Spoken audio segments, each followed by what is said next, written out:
Assalamualaikum teman-teman. Apa kabar hari ini? Semoga dalam keadaan sehat ya. Pada video kali ini, kelompok saya yang beranggotakan 3 orang akan menjelaskan terkait konsep dan profil tugas perkembangan sosial anak usia sekolah dasar. Sebelumnya, apakah kalian tahu apa itu perkembangan sosial? Untuk mengetahui lebih dalam, yuk kita simak. Perkembangan sosial merupakan proses pencapaian kematangan dalam hubungan sosial dan pembelajaran agar dapat menyesuaikan diri dengan norma-norma yang berlaku pada kelompok tradisi dan moral. Perkembangan sosial pada anak usia sekolah dasar ditandai dengan perluasan hubungan atau interaksi pada kegiatan pembelajaran di kelas maupun saat bermain di luar kelas. Selain dengan keluarga, anak juga mulai menjalin ikatan baru dengan teman sebaya. Perkembangan sosial pada anak ditandai dengan proses pencapaian kematangan dalam kehidupan sosialnya. Bagaimana dia menyesuaikan diri dengan lingkungannya, berinteraksi dengan lingkungannya, dan mengikuti aturan yang terdapat pada lingkungan sosialnya. Menurut Herluk, untuk mencapai perkembangan sosial dan mampu bermasyarakat, seorang individu memerlukan 3 proses. Yang pertama, belajar berperilaku yang dapat diterima secara sosial. Setiap kelompok sosial mempunyai standar masing-masing bagi para anggotanya mengenai perilaku yang dapat diterima. Agar dapat diterima dalam suatu kelompok sosial, seorang anak harus mengetahui perilaku seperti apa yang dapat diterima. Yang kedua, belajar memainkan peran sosial yang dapat diterima. Setiap kelompok sosial memiliki pola kebiasaan yang telah ditentukan. Pola kebiasaan tersebut tentu saja harus dipatuhi oleh setiap anggota kelompok. Misalnya, kesepakatan bersama untuk peraturan di kelas antara guru dan murid. Yang ketiga, perkembangan proses sosial. Untuk bersosialisasi dengan baik, anak harus menyukai orang dan kegiatan sosial di dalam kelompok. Jika mereka dapat melakukannya, maka mereka akan dengan mudah menyesuaikan diri dan dapat diterima sebagai anggota kelompok sosial tempat mereka bergabung. Adapun aspek-aspek perkembangan sosial pada anak. Yang pertama, interaksi dengan teman sebaya. Berinteraksi dengan teman sebaya merupakan aktivitas yang banyak menyita waktu anak selama masa pertengahan dan akhir anak-anak. Maka dari itu, pengaruh teman sebaya sangat besar bagi kelanjutan kehidupan sosial anak, karena anak cenderung mengikuti teman sebayanya, baik dari perilaku, berpenampilan, dan lain sebagainya. Yang kedua, interaksi dengan guru. Di sekolah, guru adalah orang tua kedua bagi siswa. Guru dapat berperan sebagai pendidik, teman belajar, dan orang tua. Interaksi siswa dengan guru dapat berpengaruh besar terhadap kelangsungan belajar dan perkembangan sosial siswa di sekolah. Yang ketiga, kemampuan bertoleransi, yaitu kemampuan menerima terhadap pendapat atau perbedaan sifat, sikap, dan status sosial, baik di lingkungan sekolah ataupun masyarakat.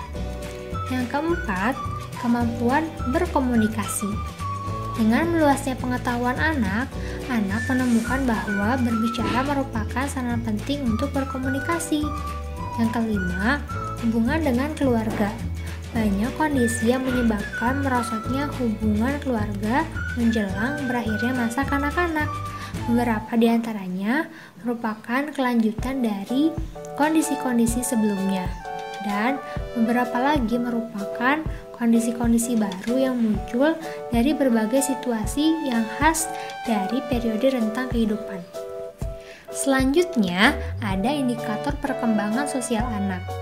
Berdasarkan standar tingkat pencapaian perkembangan sosial dalam Permendikbud nomor 137 tahun 2014, ada ada beberapa indikator tingkat pencapaian perkembangan sosial. Di antaranya, yang pertama, bermain dengan teman sebaya. Yang kedua, mengetahui perasaan temannya dan merespon secara wajar. Yang ketiga, berbagi dengan orang lain. Yang keempat, menghargai hak, pendapat, dan karya orang lain. Yang kelima, menggunakan cara yang diterima secara sosial dalam menyelesaikan masalah. Yang keenam, bersikap kooperatif dengan teman. Yang ketujuh, menunjukkan sikap toleran. Yang kedelapan, mengekspresikan emosi yang sesuai dengan kondisi yang ada. Yang kesembilan, mengenal tata krama dan sopan santun sesuai dengan nilai sosial budaya setempat. Selanjutnya, ada karakteristik perkembangan sosial anak. Yang pertama, pada usia bayi. Bayi mulai memilih-milih orang yang akan menggendongnya. Ia bahkan mulai memiliki orang favorit. Yang kedua, pada usia anak-anak. Anak mulai mengenal kehidupan sosial yang berlaku, seperti kesenangan untuk berkawan dan bekerja sama dengan orang lain. Yang ketiga, pada masa remaja. Lebih melibatkan kelompok teman sebaya dibandingkan orang tua. Yang keempat, pada masa dewasa, perhatian antara keluarga, kehidupan sosial di luar, pekerjaan, dan lain-lain saling berkaitan dan harus dihadapi secara rasional dan seimbang. Selanjutnya, ada beberapa tahapan dalam perkembangan sosial anak. Yang pertama, tingkatan pertama. Anak mulai mengadakan reaksi positif terhadap orang lain. Antara lain, ia tersenyum ataupun tertawa karena mendengar suara orang lain. Tingkatan kedua, adanya rasa bangga dan segan yang terpancar dalam gerakan dan mimik wajah anak. Tingkatan ketiga, timbul perasaan rasa setuju dan rasa tidak setuju kepada orang lain, baik yang sudah dikenalnya ataupun belum. Misalnya, anak mampu mengatakan iya ataupun tidak terhadap apa yang diberikan orang lain. Tingkatan keempat, anak menyadari akan pergaulannya dengan anggota keluarga. Pada tahapan ini, anak sudah mampu menunjukkan untuk bersosial dengan keluarga. Contohnya, dengan ikut serta atas semua yang terjadi di rumahnya. Selanjutnya, ada faktor-faktor yang mempengaruhi perkembangan sosial anak. Yang pertama, faktor keluarga. Samsul Yusuf berpendapat bahwa faktor yang mempengaruhi perkembangan sosial anak terkait dengan lingkungan keluarga adalah keutuhan keluarga, sikap dan kebiasaan orang tua, status sosial ekonomi keluarga, serta kesehatan jiwa orang tua. Yang kedua yaitu faktor lingkungan. Pengalaman sosial awal di lingkungan luar keluarga yaitu sekolah. Sekolah merupakan salah satu lingkungan di luar keluarga yang mempengaruhi perkembangan sikap sosial anak. Pendidikan di sekolah merupakan proses sosialisasi anak yang terarah. Penanaman norma perilaku yang benar secara sengaja diberikan kepada peserta didik yang belajar di lembaga pendidikan atau sekolah. Proses pengoperasian ilmu yang normatif dalam pendidikan akan memberikan warna kehidupan sosial anak di dalam masyarakat dan kehidupan mereka di masa mendatang. Ada implikasi perkembangan sosial dalam pembelajaran. Menurut Desmita dalam modul PPG 2019, sekolah merupakan salah satu konteks yang memberikan peranan penting dalam pengembangan keterampilan sosial peserta didik. Berikut ini ada beberapa strategi yang dapat digunakan oleh guru. Yang pertama, mengajarkan keterampilan-keterampilan sosial dan strategi pemecahan masalah sosial. Guru dapat mengajarkan sejumlah tingkah laku interpersonal yang efektif melalui instruksi verbal serta melalui dorongan dan tingkah laku pemodelan. Yang kedua, menggunakan strategi pembelajaran kooperatif. Dalam aktivitas belajar kooperatif, siswa dapat belajar dan mempraktikkan bagaimana memberi pertolongan, mencari pertolongan, dan keterampilan resolusi konflik. serta mengembangkan pemahaman yang baik tentang keadilan terhadap teman-teman sekelasnya. Yang ketiga, memberikan label perilaku yang pantas. Guru dapat meningkatkan kesadaran diri siswa terhadap efektivitas keterampilan sosial dengan mengidentifikasi dan memberi pujian atas perilaku yang mencerminkan keterampilan-keterampilan sosial tersebut. Yang keempat, meminta siswa untuk memikirkan dampak dari perilaku-perilaku yang mereka miliki. Peserta didik sangat mungkin memiliki tingkah laku prososial ketika mereka diberi pengertian mengapa tingkah laku tertentu tidak dapat diterima. Artinya, peserta didik dapat memperlihatkan tingkah laku interpersonal yang efektif dan menahan diri dari tingkah laku interpersonal yang tidak efektif. Yang kelima, mengembangkan program mediasi teman sebaya.